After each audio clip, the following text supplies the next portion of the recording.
अनादिकाल से हम खेती करते आ रहे हैं, बल्कि खेती ये दुनिया का सबसे आदि व्यवसाय है। स्वतंत्रता के बाद देश की बढ़ती हुई आबादी ने अन्न धान्य के स्वरूप में एक बहुत बड़ा चैलेंज सरकार के सामने खड़ा कर दिया। देश के विविध हिस्सों में होने वाला उत्पादन बढ़ती हुई आबादी के मुकाबले कम पड़ने लगा। पर्याप्त जमीन में ही अधिकाधिक उत्पादन निकालना यही समस्या थी।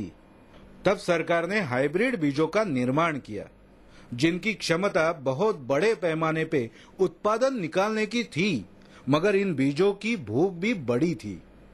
इसे पूरा करने के लिए रासायनिक खाद्य और इन पर आने वाली विविध रोगों के लिए रासायनिक कीटनाशकों का निर्माण किया गया। 1972 से हम किसान सैकड़ों किलो अघुलनशील रसायन जमीनों में डालते आ रहे हैं। इसी से हमारी ये काली मां दिन ब दिन बंजर होती जा रही है।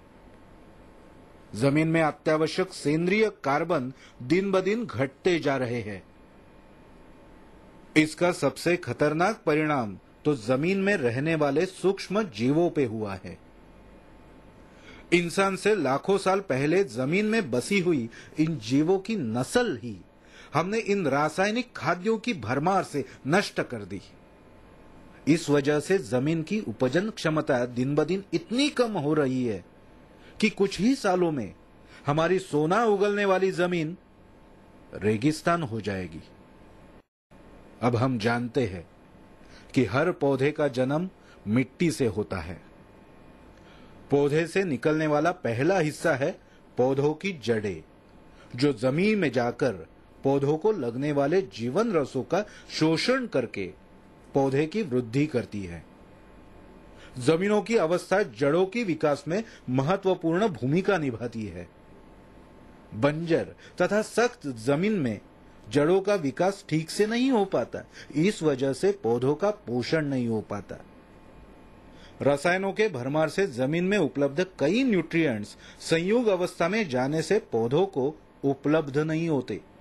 इससे पौधों का अधूरा पोषण होने की वजह से उत्पादन में कमी आती है। डब्ल्यूटी के वैज्ञानिकों ने इस स्टेज को प्रथम स्टेज का दर्जा दिया है, स्टेज 1। स्टेज 1 में हम जमीन में एक सेंद्रीय मिश्रण का प्रयोग करते हैं। इसमें उपलब्ध विशिष्ट फॉर्मूला जमीन में जाते ही अघुलनशील रसायनों का तेजी से विघटन चालू करता है। इससे जमीन में रसायनों का प्रमाण कम होकर जमीन भुरभुरी होने लगती है। पानी जमीन में अधिक समय तक रुकने से पौधों को अधिक समय तक पानी की आपूर्ति होती है। जमीन में उपलब्ध न्यूट्रिएंट्स संयुग अवस्था में अलग किए जाने से पौधे के जड़ों को आसानी से उपलब्ध होते हैं। भुरभुरी जमीन में जड़ों का तथा सूक्ष्म जड़ों का विकास होने के कारण पौधों का पोषण होता है। जमीन में सूक्ष्म जीवों की नई नस्ल का निर्माण होने के कारण सेंद्रीय कर्ब तथा नाइट्रोजन का संतुलन बना रहता है। इससे जमीन की उपजन क्षमता बढ़ती है, पौधे के विकास में गति आती है। इसका सीधा परिणाम हमें उत्पादन की गुणवत्ता बरकरार रखने में होता है। अब शुरू होता है पौधे का बचपन। इस अवस्था में पौधों को छोटे छोटे पत्ते आते हैं। जहां से पत्ते आते हैं उस जगह को नोड कहते हैं। पौधे में ये नोड हृदय का काम करते हैं।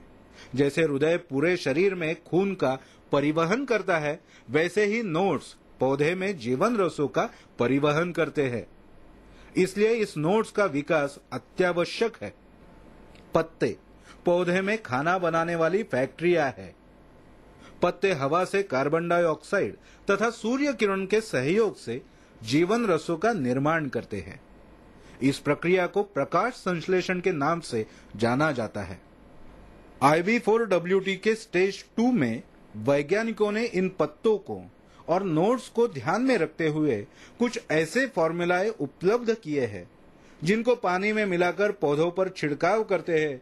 ये फॉर्मूला पत्तों से जब ग्रहण होता है तो पत्ते बड़े और हरे भरे होते हैं और प्रकाश संश्लेषण क्रिया में गति प्राप्त होती है। नोड्स का विकास होने से पौधों में ताकत आती है।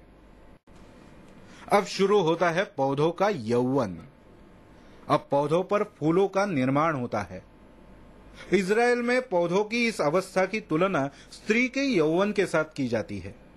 जैसे स्त्री गर्भवती होती है, वैसे ही पौधा भी गर्भधारण करता है। इस गर्भधारणा के दौरान स्त्री में काफी सारे हार्मोनिक बदलाव होते हैं। इसी वजह से स्त्रियों में कुछ विशिष्ट चीजों को खाने की लालसा होती है। स्त्री के पेट में पलने वाले बच्चों के पोषण तथा विकास के लिए हम इन लालसाओं की पूर्ति भी करते हैं। ठीक इसी तरीके का बर्ताव इस अवस्था के दौरान पौधों में भी पाए जाते हैं। इज़राइल में वैज्ञानिकों ने कई साल तक परीक्षण करके इस अवस्था के दौरान पौधों को लगने वाले ऐसे कुछ विशिष्ट मूलद्रव्यों की खोज की है, जिनकी लालसा पौधों को होती है। इनकी आपूर्ति करने से पौधा खुशहाल होता है तथा पौधों पर लगने वाले मादा फूलों की संख्या बढ़ती है।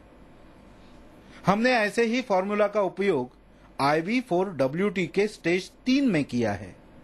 इसके छिड़काव से पौधों में लगने वाली फूलों की संख्या बढ़ती है और प्रतिकूल परिस्थिति में भी इन फूलों को पकड़े रहने की ताकत पौधों में आती है। इसके पश्चात फूलों का रूपांतर फलों में होने लगता है। इस अवस्था में पौधा अपने जीवन रसों का परिवहन फलों की तरफ बढ़ाता है। इससे पत्तों को मिलने वाला जीवन रस में कमी आ जाती है और पत्ता सूखने लगता है। जैसे कि हमने देखा है कि पत्ता खाना बनाने वाली फैक्ट्रियां है, तो एक पत्ते का सूखना मतलब एक फैक्ट्री का बंद पड़ना जैसे है। इस वजह से पौधों की शक्ति कम होने लगती है और पौधे पर कई सारे रोगों का, कीटकों का प्रादुर्भाव होता है। पौधे में जीवन रसों का संतुलन ढलने से फलों की गुणवत्ता भी घटती है तथा फलों के आकार में भी फर्क पड़ता है। नीचे लगे हुए फल आकार में बड़े होते हैं तो ऊपर लगे हुए फल छोटे होते हैं तथा अविकसित होते हैं। इससे सारासार उत्पादन पे और उसे मिलने वाली बाजार भाव में कमी आती है। इन सारे विकल्पों को ध्यान में रखते हुए वैज्ञानिकों ने स्टेज 4 का निर्माण किया। स्टेज 4 में हम ऐसे फॉर्मूला को पत्तों के जरिए पौधों में पहुंचाते हैं जो पौधों में नियंत्रण तथा संतुलन बनाए रखता है। इसके इस्तेमाल से सर्वप्रथम जीवन रसों का परिवहन संतुलित होने से पत्ते हरे भरे बन जाते हैं और पौधा ताकतवर बन जाता है। पौधों की रोगों से तथा कीटकों से लड़ने की शक्ति बढ़ जाती है। जीवन रसों के संतुलित परिवहन से फलों का योग विकास होने से पौधों पर नीचे से ऊपर तक लगने वाले फलों के आकार तथा गुणवत्ता में समानता देखी जाती है। इससे उत्पादन का दर्जा और उसे मिलने वाला बाजार भाव, इन दोनों में ही सराहनीय वृद्धि होती है। स्टेज 4 में उपलब्ध विशेष फार्मूले की मदद से हॉर्टिकल्चर क्रॉप, कपास, चाय, कॉफी, सब्जियां ऐसे विशिष्ट पौधों में बार बार उत्पादन लेना मुमकिन होता है। इस वजह से किसान एक बार खर्चा करके 2-3 बार उत्पादन लेने से बहुत ही फायदे में रहता है। ऐसे अत्याधुनिक तकनीक का इस्तेमाल करके किसान अपने जीवन में आर्थिक आजादी का सवेरा देख पाएगा, इसमें कोई आशंका नहीं है। आप भी पारंपरिक खेती को इस तकनीक की जोड़ देकर ऐसा कुछ सराहनीय कर दिखाओ कि सब देखते रह जाए। यही मेरी सलाह।